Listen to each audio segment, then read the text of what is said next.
So gbogbo àwọn aláboyún ní àdúrà pé kó bí wẹ́rẹ́, kó bí láyọ̀ láṣẹ Olódùmarè.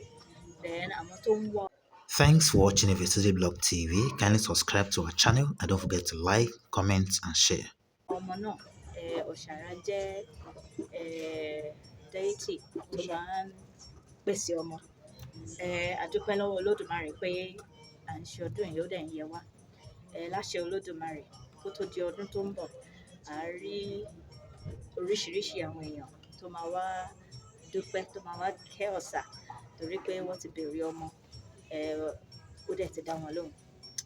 Orílẹ̀-èdè Nàìjíríà náà, gbogbo nǹkan tá a bá ń fẹ́, like I said earlier, Osara is a goddess of purity and peace.